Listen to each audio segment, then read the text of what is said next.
Hi guys, hopefully you can see my screen and I'll get started. So I am with Ashe County Services for Aging, specifically at their senior center location, although they do have a long-term care facility and assisted living facility within their scope. But I specifically worked with the senior center for all of this food service rotation. So to start off, our mission statement is to provide services, intergenerational activities, and opportunities to the elderly and disabled adults of Ashe County that enhance their dignity and help them maintain independence at home. Our philosophy statement is to assist our older adult population maintain and enhance their independence by offering a full array of programs and support services while utilizing advocacy and resource information. Through the continuity of services, our clientele can enhance their lives through education, recreation, health, and informational programs.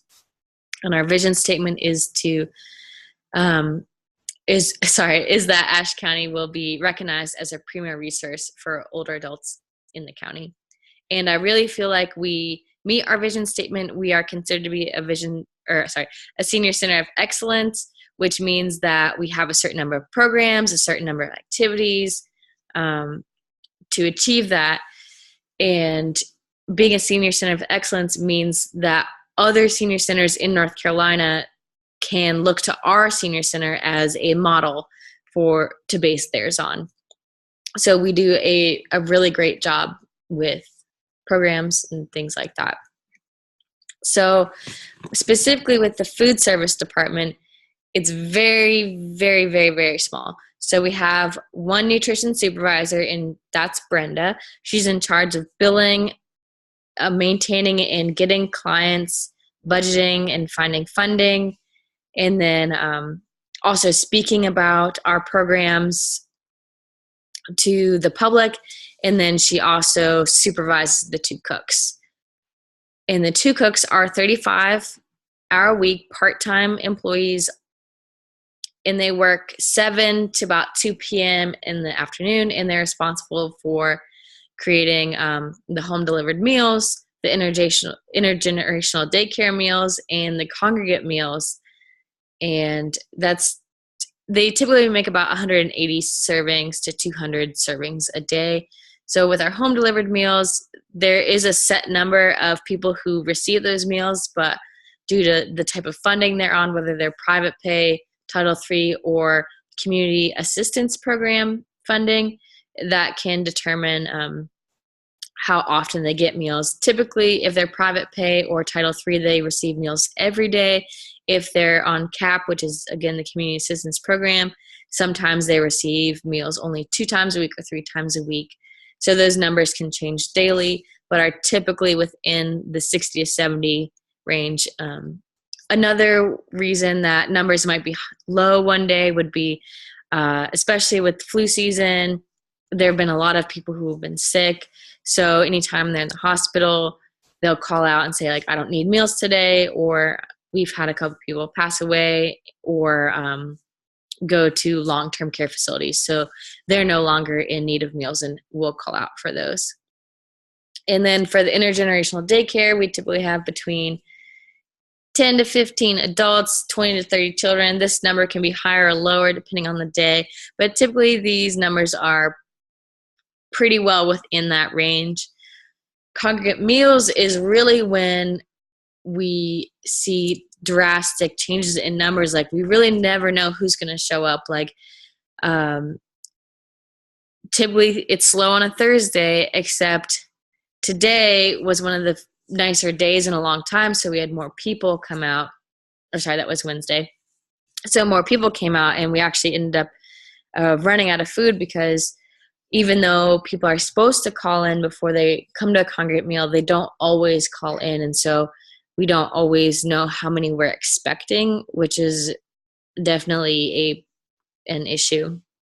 But our typical range, I would say, would be between 40 and 60 people a week, and we are on a 4-cycle menu.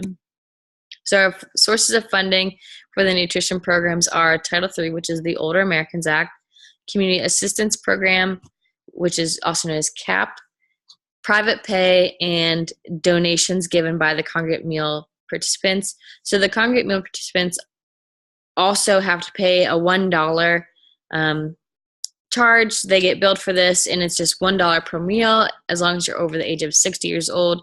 And then we do encourage contributions, but those contributions are purely voluntary.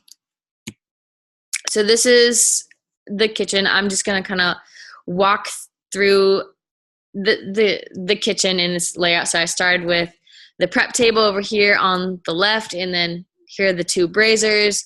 Right here is the range off the picture, which you can't really see, but it just looks like your typical range. And then there's an oven to its right. There's a Hobart mixer right there. And then you see we're a little bit closer, just taking the walkthrough.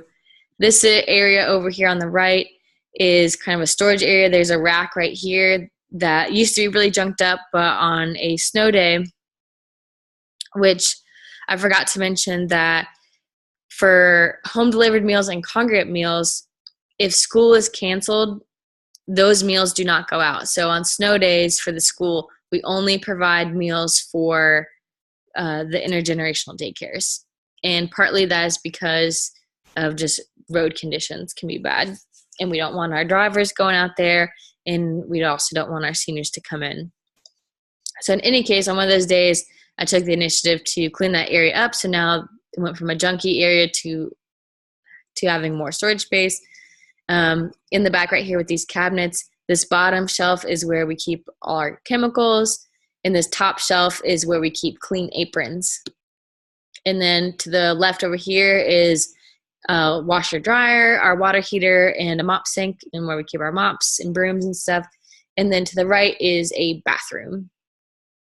This table over here is just kind of a junk table. And then obviously a microwave right there. This is, oops, went backwards. This is our 3-compartment sink right here. The sink is awesome, really love it. It's big enough to hold sheet trays, like large sheet trays, flat in the bottom, which makes things super easy to clean up. I used to work in a kitchen which did not have a 3-compartment sink this big, and it was super, super, super annoying to try and wash those sheet trays. And also, you can see over here that this little gadget right here, there is a pipe or a tube going this way, tube going this way. This actually is a chemical mixer. So you just turn on the water, turn on this little dial, and then soapy water with a perfect ratio will go into this sink. And then sanitizer with the perfect ratio will go into this sink. Or you can really move these around to whatever sink, but these are we usually do soapy, clean, plain water sanitizer on the left right here. And then there's plenty of room for stuff to be stored here and here on the right or on the left. Oops, I keep going backwards. And this is our Hobart dishwashing machine. Right now, it does need repaired. It still currently works. It's just making a noise. So when I was making my kitchen redesign, this problem wasn't a thing. So now it's a current problem, so I'll mention it. But there are definitely a few parts that need to be addressed. One thing I really don't like about this, and this is one thing I addressed in my redesign, is that the Hobart is on the corner, which makes it impossible to push trays through. It also makes it impossible to put sheet trays through the dishwashing machine, which could greatly help the kitchen because there's a lot of times when a sheet tray could be much easier cleaned in a dishwashing machine than in a 3-compartment sink. And then also the dirty side here on the left is super small. There's not even room to put one full tray on a flat surface. So like one full rack can fit in here, but then a rack on this flat surface where you could push it in can't, like overhangs here. And then I'll fast forward to the next picture, and then you can't put stuff on the left side. You can't put a rack there because you have this hole, which typically has a guard. So you're really limited to one rack that you can put on the dirty side, which makes it really annoying when you're trying to like rack up a lot of things at once so you can push through. You really can't do that because you one, the Hobart is on the corner, and then two, you just don't have the space. And then this is a window that you can open to lead for the dish pit to go through. Sorry, that didn't make any sense. So this is a window that people could put dirty dishes through, but it's really unusable because of, one, the lack of space, and then two, this I forgot what you call it. Sprayer is right there, and you just would spray people by accident if people were trying to bring dirty dishes in and you were also trying to wash dishes at the same time. It just wouldn't really work. And then coming around here, there's a door right here. This is some more storage space. This is where we keep all of our trays, right over there. This is a freezer. This is a refrigerator. There's a warmer right here that you can't really see, and a warmer right there. You still, again, you can't really see them, but again, warmer. This is our line, which is it's a nice new line. It's pretty new. I think it's only about a year and some, or maybe 2 years old. And then this is the window to the dining room.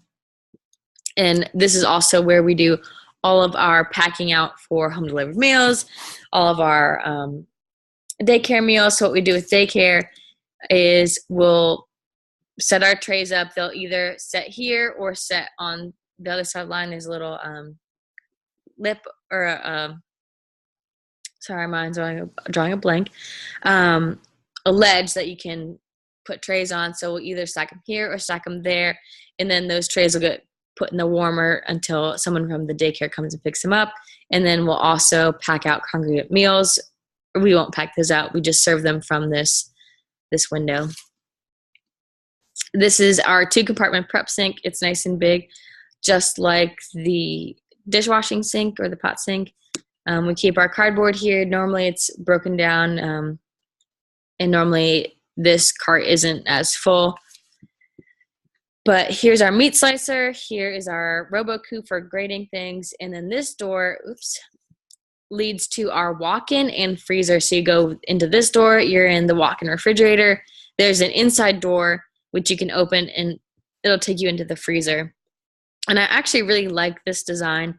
I think it's very space efficient, and it also saves you the trip from having to go from, like, let's say you're trying to go into get something from the freezer and the walk-in. You just have to go into one door, get something, open an inside door, get something, come out. I know, I just like having the one entrance versus like go in there, come out, go in, come out. I like having it all within one. And then what you don't see is a picture of the dry storage. So the dry storage is down the hallway. So you go out here, go down this direction, and then there would be a door on your left, and that would be dry storage. On a snow day, it used to be really junky, but on a snow day, I cleaned it up. So there's a lot of storage there now that's not junked up. So positives, there is a lot of storage. There's a lot of storage in the freezer, in the walk-ins, in the dry storage, and that kind of back shelf that is near the laundry area. Particularly since I cleaned them up, they have more than enough storage, which is great. Their equipment is in really good condition. A lot of it is new or like new. They just take really good care of their stuff. There's plenty of space for movement and prep. So there's a lot of prep area. The aisles are wide, which is great. Even when there's a couple people in the kitchen, which there really normally isn't, there's plenty of space to move around, even with carts. And then large sinks, which again makes it super easy to wash those dishes or wash those pots. So the negatives would be having 2 braziers. Honestly, the kitchen really only uses 1 brazier at a time, and a lot of the stuff we cook in the brazier could be done with a steamer. And I think having a steamer, like 1 brazier and 1 steamer, would be great as opposed to having 2 braziers, because you really don't need to in this facility. And a steamer could do a lot of the jobs that a braiser could do with a little bit more efficiency and easier cleaning capabilities, because with a braiser, you have to clean the entire braiser and the pot you cook the food in, whereas with a steamer, you just have to clean the pot that you cook the food in. And then the biggest thing for me is the dish pit dirty side is limited in space, and then the Hobart is on the corner, which prevents trays from being pushed through. And then also the cooks will like to open, let me go back. So you can't push the trays through. You either have to pull them or have someone else pull them.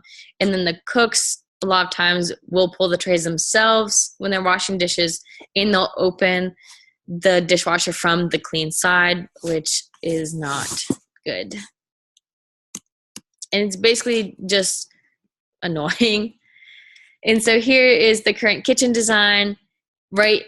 This is the wall. This is the outside here. This area leads into the dining room. So this area behind this line is all dining room. To the right here, to the left, is the hallway. And so if you were to go out this door and up and over, there would be dry storage. And then here's the walk-in with a little bit better visualization of how the walk-in and the freezer work. Our prep sink. This prep table is where most of the meal prep happens. This prep table over here is where we typically put things when they come out of the oven, specifically like rolls, cornbread, cakes. When we do that, so we'll bring them over here, we'll cut them over here, and then we'll bag them for home delivered meals. But really no other prep typically gets done there. Here are 2 warmers, our refrigerators and freezer. We have 2 hand washing sinks here and here. And then you can see here our Hobart on the corner, our very small dirty side, and the little dish pit window. And I forgot to mention that clean side holds 3 racks total. And then actual picture of our mop area, laundry area, and then the bathroom right here. So this is my redesign. I would like to, in a perfect world where you had lots of money, I would like to expand the dish pit into the dining room. What that would involve would be knocking out a window that sits right here. There's a door leading to the outside right here in the dining room that wouldn't have to change, but there are 2 windows that would have to be removed. The Hobart would stay in the same place, and I thought that would be best because of the plumbing involved with a commercial dishwasher, and then the fact that there was a hood. I felt like it would be easier to just simply reroute the sink versus try and reroute the dishwasher. And I also wanted to save as much of the clean side and the pot sink as possible, because I definitely think the pot sink is a great feature. And then the clean side is like pretty good.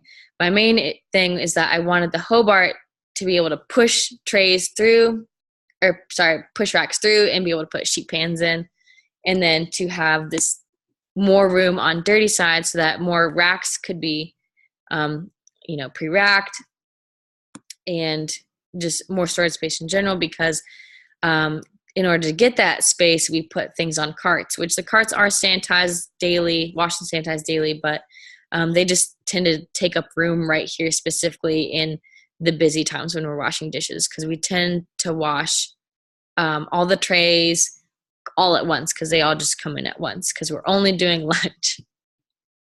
And then my other change would be to replace a braiser with a steamer. So considerations are the dish pit redesign and the steamer versus braiser. The dish pit redesign I would like to happen, but I don't think it would ever happen, because I don't think the costs really outweigh the benefit. The benefit would only be to the cooks. It would be costly to do some plumbing. You'd have to knock down some windows, repatch the wall, build some new walls. This door wouldn't change, but you'd have to expand these. You'd have to build totally new walls. You could probably salvage the old dish pit window to make it more usable. And then you would lose some space in the dining room, but I don't think that would be a big deal if this were to happen, because this space is typically not used for anything other than in Christmas time. There's a Christmas tree right here. There's really nothing else important. So like, I did think that if we were to expand it, it would be a good option to push it into the dining room. But again, I just don't think the cost would outweigh the benefit. But that's what I would like to see if we had the funding to do it. And then the steamer versus the brazier, I think this is definitely a doable idea. I looked at prices. Steamers and braziers can retail for about the same price. And I was looking at our particular model, and with selling one of those, we could definitely buy a steamer that would fit our needs. And actually, the long-term care facility at the top of the hill, belonging to ASA, I've heard talks of it possibly coming down to our kitchen, which I think would be great, but there's nothing concrete. It's just kind of rumors. I wouldn't even call it a rumor, but just kind of like talks about that happening. So I think that'd be super great, especially if they're not utilizing their steamer. We could definitely use it. Anyways, that's my presentation. Let me know if you have any questions.